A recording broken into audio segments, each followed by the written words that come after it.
হাদিসে যে বলা হয়েছে মৃত মানুষকে যখন কবরে রাখা হয় এবং দাফন শেষে মানুষ যখন ফিরে যায় তখন কি মৃত ব্যক্তি মানুষের জুতার আওয়াজ শুনতে পায়?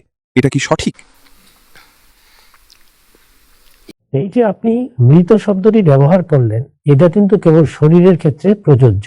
মানুষ আসলে কখনোই মরে না, অর্থাৎ মানুষের শরীরকে তার আসল সত্তা বা ব্যক্তিত্ব থেকে আলাদা করে দেওয়া হয়। পবিত্র কোরআনে অত্যন্ত স্পষ্টভাবে বর্ণনা করা হয়েছে যে ফেরেশতারা আসেন এবং মানুষের সেই সত্তা, যা তার আসল সত্তা, যে সত্তা আল্লাহর কাছে জবাবদিহি করবে এবং যে সত্তার কারণে সে দুনিয়াতে এত সব বিশেষ সুবিধা ও মর্যাদা লাভ করেছে, সেই অদৃশ্য বা ইনভিসিবল ওই সত্তাটিকে ফেরেশতারা শরীর থেকে বের করে নিয়ে যান। কাজেই মানুষ মরে যায় না, সে আসলে জীবিতই থাকে।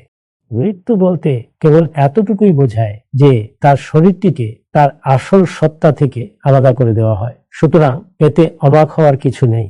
পবিত্র পুরাণে বলা হয়েছে, ফেরেশতারা যখন কোনো মানুষের প্রাণ নিতে আসেন তখন তারা তাকে স্বাগত জানিয়ে নানা কথা বলেন। সেই মুহূর্তে যেসব ভালো আত্মা বা রূহ রয়েছে তাদের তারা শুভ সংবাদ দেন। আর যারা কোনো বড় পাপ কাজে লিপ্ত ছিল, ফেরেশতারা তাদেরকে নানা প্রশ্ন করতে থাকেন। এমনকি সূরা আন-নিসায় হিজরতের ব্যাপারে ফেরেশতাদের সেই প্রশ্নোত্তরের বিষয়টি পবিত্র পুরাণেই বর্ণনা করা হয়েছে।